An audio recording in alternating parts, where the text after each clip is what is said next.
எங்க அம்மா எங்களுக்கு சின்ன வயசுல சொன்னது விஷயம் தான், டே உங்க அப்பா காசு பணம் சேர்த்து வைக்கல, நல்ல பேர் தான் வாங்கி வச்சிருக்காரு, அதை கெடுத்துறாதீங்கம்பாங்க. சின்ன வயசுல இருந்து கேட்டது அந்த ஒரு வார்த்தை தான். சோ நிச்சயமா எங்க அப்பா எங்களுக்காக பணம் எடுக்க மாட்டாருன்னு தெரியும். அவரு சினிமாவுக்கே வராதீங்கன்னு சொன்னாரு. நான் காலேஜ் படிச்சு முடிச்சுட்டு இருக்கும்போது வாழ்க்கையில 60% டைம் வேலையிலே போயிடும். அப்ப அந்த 60% டைம் நமக்கு பிடிச்ச வேலை செய்யணுங்கிறப்போ எனக்கு கிரியேட்டிவான ஜாப் பிடிச்சிருந்தது. எனக்கு ரொம்ப நெருக்கமா இருந்தது சினிமா. நான் போய் யாருக்கிட்டையும் சான்ஸ் கேட்க முடியாது. அதனால நான் ஒரு சான்ஸை கிரியேட் பண்ணணும், சந்தர்ப்பத்தை கிரியேட் பண்ணணும். அது யாருனால பண்ண முடியும்? டைரக்டர்னால தான் பண்ண முடியும். சோ டைரக்ஷன் வரலான்னு வந்தேன். அப்ப இந்த இவர் தான், ஞானவேல் தான், நீங்க டைரக்ஷன் அப்புறம் பண்ணுங்க பாஸ், நீங்க முதல்ல நடிங்கன்னு சொல்லி. ஒருவேளை எங்க அப்பா ப்ரொடியூசரா இருந்தா என்ன பண்ணிருப்பாரோ அதை பண்ணது என் நண்பன் தான். ஒவ்வொரு படத்தையும் எடுத்து விஷால் கூட ரீசெண்டா ஒரு விஷயம் சொல்லி கான்ட்ரவர்சி ஆயிடுச்சு. சினிமா கையில காசு இருக்குன்னா சினிமா எடுக்க வந்துடாதீங்க அப்படிங்கிற மாதிரி. ஏன்னா சினிமா லாட்டரின்னு நினைச்சிடக்கூடாது, இது ஒரு தொழில். இதுக்கு நிறைய விஷயம் கத்துக்கணும். ஒரு போஸ்டர் ஓட்டுறதுல இருந்து, ஒரு பப்ளிசிட்டி பண்றதுல இருந்து, ஒரு டெக்னீஷியன் செலக்ட் பண்றதுல இருந்து, ஒரு ஹோட்டல் புக் பண்றதுல இருந்து அவ்வளவு விஷயம் இருக்கு சினிமாக்குள்ள. விஷால் அந்த அக்கறையில தான் சொன்னாப்ல.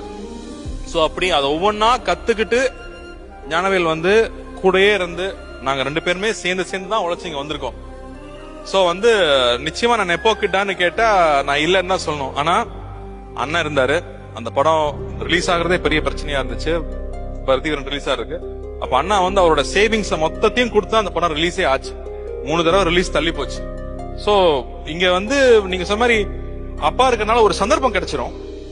ஆனா அந்த சந்தர்ப்பம் கிடைச்சிருச்சுங்கிறதுக்காக ஈஸியா வந்துடலாம். ஆனா இங்க ஈஸியா நிலைச்சு நிக்கவே முடியாது.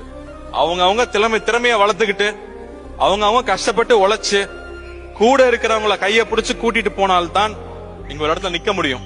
ஏன்னா நான் எங்க அம்மா சொன்னது ஞாபகம் இருக்கு. நான் அமெரிக்கால இருந்து வந்திருக்கேன், படிச்சு முடிச்சு வந்துட்டான், இவன் என்ன பண்ண போறான் அப்படின்னு சொல்லி எல்லாரும் கிண்டல் பண்ணிட்டு இருக்கிற டைம்ல எங்க அம்மா எங்க மாமா கிட்ட தனியா பேசிட்டு இருக்காங்க. இந்த பையனும் சினிமான்னு வந்துட்டான், 2 பேரும் ஒரே தொழில். ஒரு பையன் நல்லா ஒரு பையன் சரியா வரலன்னா இந்த சொசைட்டி அவனை சும்மா விடுமா, அவனால அதுக்கப்புறம் வெளியே வர முடியுமான்னு பேசிட்டு இருந்தாங்க. அன்னைக்கு நான் முடிவு பண்ண நினைக்கிறேன், என்ன ஆனாலும் சரி, எனக்கு எதுவுமே தெரியாது, நான் ஒரு அன்பிட், ஆனா நான் எல்லாத்தையும் கத்துக்க முடியும். அதுக்கு 10 வருஷம் ஆனாலும் சரி, நான் கத்துக்கிட்டு சாதிச்சே ஆகணும். ஏன்னா எங்க அம்மா எல்லாம் குழந்தைகளை தவிர வேற எதுவுமே தெரியாம வளர்ந்தவங்க. சோ இன்னைக்கு நான் அவங்களை சந்தோஷப்படுத்திருக்கேன்னு நினைக்கிறேன். நான் மறுபடியும் சொன்னதுதான் திரும்ப சொல்லணும், இங்க திறமை இருக்கிறவங்க கூட தோத்ததா சரித்திரம் உண்டு, ஆனா உழைக்கிறவன் தோத்ததா சரித்திரமே கிடையாது. அது நிச்சயமா நம்மளால சாதிக்க முடியும். அண்ட் இன்னொரு விஷயம் நான் அடிக்கடி எனக்கே சொல்லிக்கிறது, நான் இங்க சொல்லணும்னு நினைக்கிறது, never compare your self with anybody else life. நீங்க தனி,